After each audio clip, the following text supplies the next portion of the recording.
நேற்றைய தினம் கொழும்பை உலுக்கிய துப்பாக்கிச் சூட்டுச் சம்பவம் பிரான்சிலிருந்து தீட்டப்பட்ட திட்டம் போலீசார் வெளியிட்டுள்ள பரபரப்பு தகவல். வெளிநாட்டு வேலைவாய்ப்புக்காக காத்திருப்போருக்கு வெளிநாட்டு வேலைவாய்ப்பு பணியகம் விடுவித்துள்ள முக்கிய அறிவிப்பு. நாட்டில் போதைப் பொருள் தொடர்பான குற்றங்களுக்கு மறுதண்டனை வெளியான அதிரடி அறிவிப்பு. நாட்டில் இன்று பல பகுதிகளில் கனமழை வளிமண்டல திணைக்களம் வெளியிட்டுள்ள தகவல். சாகர காரியவசத்துக்கு பிணை வெளிநாட்டு பயண தடையும் விதிப்பு.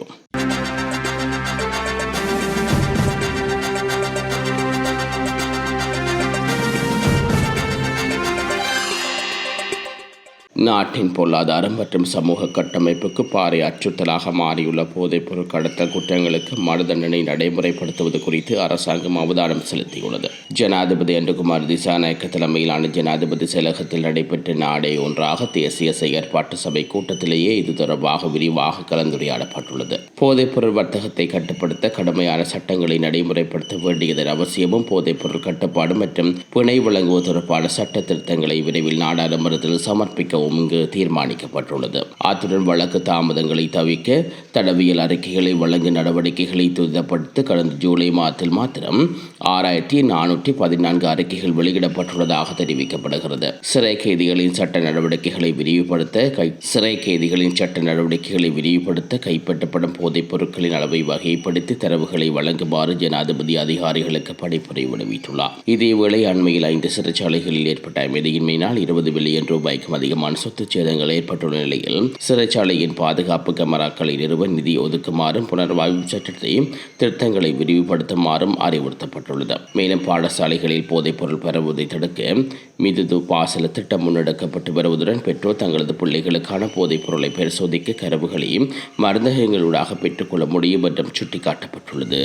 நாட்டில் மேற்கு மற்றும் சப்ரோகா மாகாணங்களில் கேண்டின் நுவரெலியா காலி மற்றும் மாத்திரை மாவட்டங்களிலும் இன்று அவ்வப்போது மழை அல்லது இடியுடன் கூடிய மழை பெய்யக்கூடும் என்று வளிமண்டல திணைக்களம் தெரிவித்துள்ளது. அத்துடன் பிற்பகல் 2 மணிக்கு பின்னர் உவா மற்றும் கிழக்கு மாகாணங்களிலும் முல்லைத்தீவு மாவட்டத்தின் பல பகுதிகளிலும் மழை அல்லது இடியுடன் கூடிய மழை பெய்யக்கூடும் என்றும் தெரிவிக்கப்படுகிறது. வடமேற்கு மாகாணத்திலும் அவ்வப்போது மழை பெய்யக்கூடும் என்று எதிர்பார்க்கப்படுகிறது. இதனிடையே வடமத்திய, வடமேற்கு, மத்திய மற்றும் தென் மாகாணங்களிலும் திருகோணமலை மாவட்டத்திலும் மணிக்கு 30-40 கிலோமீட்டர் வேகத்தில் ஓரளவு பலத்த காற்று வீசக்கூடும் என வளிமண்டல திணைக்களம் எச்சரிக்கை விடுவித்துள்ளது. இடியுடன் கூடிய மழை பெய்யும் சந்தர்ப்பங்களில் சில பகுதிகளில் தற்காலிகமாக பலத்த காற்று மற்றும் மின்னல் தாக்கங்கள் ஏற்படக்கூடும் என்றும், எனவே பொதுமக்கள் அவதானத்துடன் செயற்படுமாறும், மின்னல் மற்றும் பலத்த காற்றால் ஏற்படக்கூடிய பாதிப்புகளை தவிர்த்துக் கொள்ள தேவையான முன்னெச்சரிக்கை நடவடிக்கைகளை மேற்கொள்ளுமாறும் அறிவுறுத்தப்பட்டுள்ளார்கள்.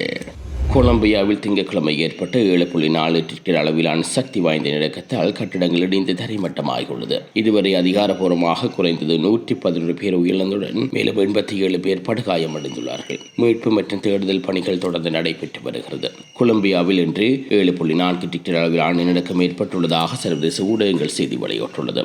இது கடந்த 10 ஆண்டுகளில் அந்நாட்டில் பதிவான மிகப்பெரிய நிலநடுக்கம் என்று கூறப்படுகிறது. உள்ளூர் நேரப்படி திங்கட்கிழமை காலை 7:34 மணிக்கு இந்த நிலநடுக்கம் நாட்டை உலுக்கியுள்ளது. இதன் மையப்புள்ளி மேற்கு கொலம்பியாவில் சுமார் 5000 மக்கள் வசிக்கும் நகரமான சார்ஜோ டெல் பல்மாருக்கு வெளியே சுமார் 3 மைல்கள் தொலைவில் பதிவாகியுள்ளது. பொகோட்டோ மற்றும் காலி உட்பட முக்கிய நகரங்களில் நில அதிர்வுகள் உணரப்பட்டுள்ளன. 2.8 மற்றும் 4.8 ரிக்டர் அளவில் பின் அதிர்வுகள் பதிவாகியுள்ளன. இந்த தொடர் நிலநடுக்கத்தால் கட்டிடங்கள் உடனடியாக இடிந்து விழுந்து இடிபாடுகளுக்கு அடியில் மக்கள் நசுக்கப்பட்டதால் ஆயிரக்கணக்கானோர் தங்கள் வீடுகளை விட்டு வெளியேற கட்டாயம் ஏற்பட்டுள்ளது. அதிகாலையில் மேற்கு கொலம்பியாவை தாக்கிய சக்தி வாய்ந்த நிலநடுக்கத்தில் குறைந்தது 77 பேர் உயிரிழந்துள்ளார்கள். இந்த நிலநடுக்கம் பல நகரங்களில் கட்டிடங்களை தரமட்டமாக்கியதுடன் பலர் இடிபாடுகளுக்கும் சிக்கிக் கொண்டார்கள். அவேலாடோ டி லா எக்ஸ்பிரியல்லா ஜனாதிபதியாக பதவியேற்ற சில நாட்களிலேயே இந்த நிலநடுக்கம் ஏற்பட்டுள்ளது. டஜன் கணக்கான கட்டிடங்கள் மற்றும் கட்டமைப்புகள் கடுமையாக சேதமடைந்துள்ளதாக தெரிவிக்கப்பட்டதால் மேலும் ஆயிரக்கணக்கானோர் பாதிக்கப்படுவதாகவும் எதிர்பார்க்கப்படுகிறது. கட்டிடங்கள் அதிர்ந்த போது மக்கள் இடிபாடுகளில் தப்பித்துக் கொள்ள பாதுகாப்பான இடங்களுக்கு தஞ்சம் புகுந்ததாக தேசிய செய்தி நிறுவனம் தெரிவிக்கிறது. கொலம்பியா புவியியல் சேவை இந்த நிலநடுக்கம் 107 கிலோமீட்டர் ஆழத்தில் ஏற்பட்டதாகவும் அல்-கெய்தா மற்றும் அல்-குய்தா போன்ற அண்டை நாடுகளை பாதித்ததாகவும் தெரிவித்துள்ளார். நிலநடுக்கம் சுற்றியுள்ள பகுதிகளில் கணிசமான பகுதிகளில் மண் சரிவு மற்றும் வெள்ள அபாயத்தில் இருப்பதாகவும் தெரிவிக்கப்பட்டுள்ளது. இந்த பேரழிவுக்கு வெறும் 7 மணி நேரத்துக்கு முன்பு பசிபிக் கடலில் ஏற்பட்ட 5.5 ரிக்டர் அளவில் நிலநடுக்கம் கொலம்பியாவின் அண்டை நாடான டிக்வாட்டில் உள்ள 3 நகரங்களை பாதித்துள்ளது. பெரிவின் டிப்போவில் கிட்டத்தட்ட ஒரு நாள் முன்பு 4.6 டிக்டர் அளவிலான நிலநடுக்கம் ஏற்பட்டுள்ளமை குறிப்பிடத்தக்கது. மேற்கு கொலம்பியாவில் நேற்றைய தினம் ஏற்பட்ட சக்தி வாய்ந்த நிலநடுக்கத்தில் குறைந்தது 47 பேர் உயிர்ந்ததாகவும் உள்ளூர் அதிகாரிகள் தெரிவித்துள்ளனர். மத்திய குற்ற விசாரணை பணியகத்தினால் இன்று காலை கைது செய்யப்பட்ட ஸ்ரீலங்கா பொதுஜன பெரமுனவின் பொதுச் செயலாளர் சாகர காரியவசம் கடுவலை நீதிவான் நீதிமன்றத்தில் பிணையில் செல்ல அனுமதிக்கப்பட்டுள்ளார். அத்துடன் அவருக்கு வெளிநாட்டு செல்வதற்கு தடை விதித்து நீதிமன்றம் உத்தரவு பிறப்பித்துள்ளது. காவல்துறை மாதிபர் தொடர்பில் பொது வழியில் வெளியிட்டுள்ள கருத்தொன்று தொடர்பான விசாரணைகள் தொடர்பில் வாக்குமூலம் வழங்குவதற்காக மத்திய குற்ற விசாரணை பணியகத்துக்கு சாகர காரியவசம் இன்று முற்பகல் அழைக்கப்பட்டார். இதன்போது வாக்குமூலம் பதிவு செய்யப்பட்ட பின்னர் அவர் கைது செய்யப்பட்டு கடுவலை நீதிவான் நீதிமன்றத்தில் முன்னிலைப்படுத்தப்பட்டார். செம்மணி மருத புதைக்குழியின் 102வது நாள் அகழ்வுப் பணிகள் நேற்று முன்னெடுக்கப்பட்டுள்ளது. இதுவரை 102 நாட்களாக நடைபெற்ற அகழ்வுப் பணிகளில் மொத்தம் 524 எண்புக்கூடுகள் அடையாளம் காணப்பட்டதுடன் அவற்றில் 513 எண்புக்கூடுகள் அகழ்ந்தெடுக்கப்பட்டுள்ளது.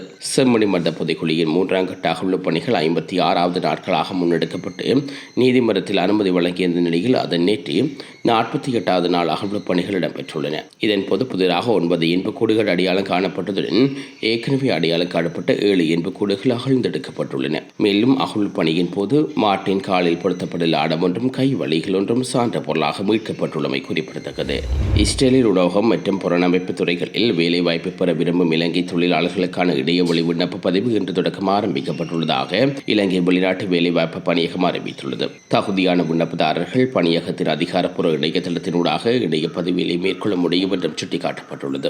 உணவகத்துறைக்கு 4000 விண்ணப்பதாரர்கள் பதிவு செய்வதற்காக இணையவழி விண்ணப்பம் இன்று நண்பகல் 12 மணிக்கு திறக்கப்பட உள்ளது. 25-40 வயதுக்குட்பட்ட உணவு சமையலில் குறைந்தபட்சம் 1 வருட அனுபவம் கொண்ட 8 ஆண்டுகள் பாடசாலை கல்வியை நிறைவு செய்த மற்றும் நல்ல ஆங்கில அறிவை கொண்ட ஆண்கள் இந்த விண்ணப்பிக்க முடியும். ஆத்திரம் விண்ணப்பதாரர்கள் உடல் மற்றும் உள்ள ரீதியாக தகுதியுடையவராகவும் இருக்க வேண்டும் என்பதுடன் இதற்கு முன்னர் இஸ்ரேலில் பணி ஆற்றாதவர்களாகவும் இங்கு நெருங்கிய குடும்ப உறுப்பினர்கள் பணி ஆற்றாதவர்களாகவும் இருக்க வேண்டும். இதனிடையே புலனாய்வு துறைக்கான இணையவழி பதிவு நாளை பிற்பகல் 2 மணிக்கு ஆரம்பிக்கப்பட உள்ளது. பூச்சி மற்றும் ஜிப்சம் பலகை வேலை, மின்பட்டி நிறுவுதல் மற்றும் செங்கல் சுவர் கட்டுதல், தச்சு வேலை மற்றும் பேங்கிங்கோடு பதித்தல் ஆகிய 4 பிரிவுகளின் கீழ் மொத்தம் 12,000 வேலை வாய்ப்புகளுக்கான விண்ணப்பங்கள் கோரப்பட்டுள்ளன. ஒவ்வொரு பிரிவுக்கும் சுமார் 3000 விண்ணப்பதாரர்கள் பதிவு செய்யப்பட உள்ளார்கள். 25-45 வயதுக்குட்பட்ட 10 ஆண்டுகள் பாடசாலை கல்வியை நிறைவு செய்து மற்றும் அடிப்படை ஆங்கில அறிவை கொண்ட ஆண்கள் இதற்கு விண்ணப்பிக்க முடியும். முன்னதாக கட்டுமான தொழிலுக்கான இறுதித் தேர்வில் தோல்வியடைந்தவர்கள் மீண்டும் விண்ணப்பிக்க முடியாது என்று வெளிநாட்டு வேலைவாய்ப்பு பணியகம் தெரிவித்துள்ளது. மேலும் விண்ணப்பதாரர்களின் தொழில்முறை திறன்கள் இஸ்ரேலிய பிரதிநிதிகளால் நேரடியாக பரிசோதனைக்குட்படுத்தப்பட்டு தேர்வு செய்யப்பட உள்ளதால் தங்களுக்கு உண்மையான அனுபவம் திறமையும் உள்ள தொழில் பிரிவுகளுக்கு மாத்திரம் விண்ணப்பிக்குமாறு பணியகம் அறிவுறுத்தியுள்ளது. கொழும்பு கொட்டாஞ்சேனையில் நேற்று இடம்பெற்ற துப்பாக்கிச் சூட்டு சம்பவம் தொடர்பாக மேலதிக தகவல்களை போலீசார் வெளியிட்டுள்ளார்கள். கொழும்பு 10 ஸ்ரீ சங்கராஜ மாவட்டத்தில் உள்ள கட்டடப் பொருட்கள் விற்பனை நிலையம் ஒன்றில் உரிமையாளரை இலக்கு வைத்து இந்த துப்பாக்கிச் சூடு நடத்தப்பட்டுள்ளதாக போலீசார் தெரிவித்துள்ளார்கள். மோட்டார் சைக்கிளில் வந்த 2 துப்பாக்கிச் சூட்டை நடத்திவிட்டு அங்கிருந்து தப்பிச் சென்றுள்ளார்கள். துப்பாக்கிச் சூட்டில் காயமடைந்த முகமது அஸ்பின் முகமதின் என்ற 54 வயதுடைய நபர் கொழும்பு தேசிய வைத்தியசாலையில் அனுமதிக்கப்பட்ட பின்னர் உயர்ந்துள்ளார். உயர்ந்தவர் பாரிய குற்றச்செயலுடன் தொடர்புடையதாக கூறப்படும் போதைப் பொருள் கடத்தக்காரர் கஞ்சிப்பானை இம்ரானின் நெருங்கிய உறவினர் என்று போலீசார் உறுதிப்படுத்தியுள்ளார்கள். இதனிடையே பிரான்சில் தலைமறைவாகியுள்ளதாக கூறப்படும் ஒழுங்கமைக்கப்பட்ட குற்றக்கும்பல் உறுப்பினரான கோடு அஞ்சுவினால் இந்த துப்பாக்கிச்சூடு திட்டமிட்டிருக்கலாம் என்று போலீசார் சந்தேகம் வெளியிட்டுள்ளார்கள். அண்மையில் ரத்மனாரி பகுதியில் கோடு அஞ்சுவின் நெருங்கிய நண்பர் ஒருவர் கொலை செய்யப்பட்டுள்ளார். அதற்கு பழிவாங்கும் நோக்கில் இந்த தாக்குதல் நடத்தப்பட்டிருக்கலாம் என சந்தேகம் வெளியிடப்பட்டுள்ளது. மேலும் துப்பாக்கிச்சூடு இடம்பெறும் விதம் அருகில் உள்ள கட்டடம் ஒன்றில் பொருத்தப்பட்டிருந்த சிசிடிவி கேமராவில் பதிவாகியுள்ளதாக போலீசார் தெரிவித்துள்ளனர். சம்பவம் தொடர்பான மேலதிக விசாரணைகள் முன்னெடுக்கப்பட்டு வருகின்றது. 2019ஆம் ஆண்டு ராகம வல்பன பகுதியில் பெண்ணொருவரை தாக்கி கொலை செய்த சம்பவம் தொடர்பில் மரணதண்டனை விதிக்கப்பட்ட நபரை கைது செய்வதற்கு போலீசார் பொதுமக்களின் உதவியை கோரியுள்ளார்கள். நீர்குழம்பு மேல் நீதிமன்றத்தினால் குறித்த நபருக்கு மரணதண்டனை விதிக்கப்பட்டுள்ளது. நீதிமன்றத்தில் அவர் ஆஜராகாத நிலையில் குற்றவியல் நடைமுறை சட்டத்தின் விதிகளுக்கு அமைய வழக்கு விசாரணை எடுத்துக் கொள்ளப்பட்டு இந்த தண்டனை விதிக்கப்பட்டதாக போலீசார் தெரிவித்துள்ளார்கள். போலீசாரால் தேடப்பட்டு வரும் 38 வயதுடைய ரணபுன தேவகி டனுகி இந்துக்க விஜயதுங்க நபரே உக்கின வல்லகம ராகம் பகுதியைச் சேர்ந்தவர் என்று தெரிவிக்கப்படுகிறது. இவர் தொடர்பில் ஏதேனும் தகவல்கள் கிடைத்த ராகம போலீஸ் நிலைய பொறுப்பதிகாரி 0719816004 என்ற தொலைபேசி இலக்கத்திலும் குற்றப்பிரிவு பொறுப்பதிகாரியை 0719627561 என்ற இலக்கத்தில் தொடர்பு கொண்டு ஆரம்பிக்குமாறு போலீசார் பொதுமக்களை கோரியுள்ளார்கள்.